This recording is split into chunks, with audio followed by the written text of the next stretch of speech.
Hello बच्चों, let's see the question and the question is mention three basic needs that are considered to be a part of the right to life।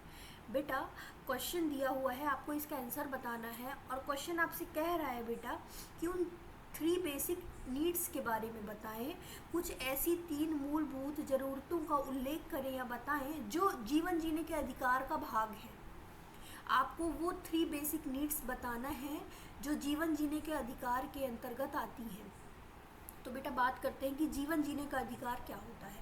बेटा हमारे constitution के fundamental right के article 21 में एक article mention किया गया है जिसका नाम है फंडामेंटल राइट के आर्टिकल 21 में क्या मेंशन किया गया है? Right to life and physical freedom.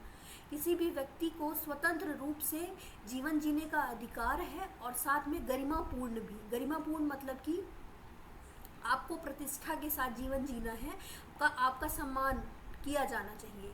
मतलब आर्टिकल 21 फंडामेंटल राइट में ये मेंशन है, right to life and physical freedom.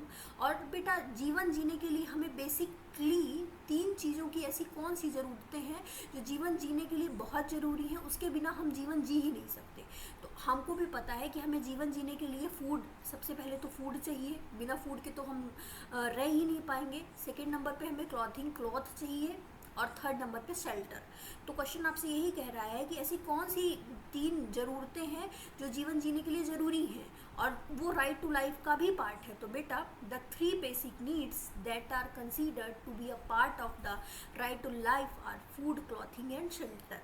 रोटी, कपड़ा और मकान ऐसी तीन ज़रूरतें हैं जो राइट टू लाइफ के अंतर्गत आती हैं। I hope you understood it well. Best of luck.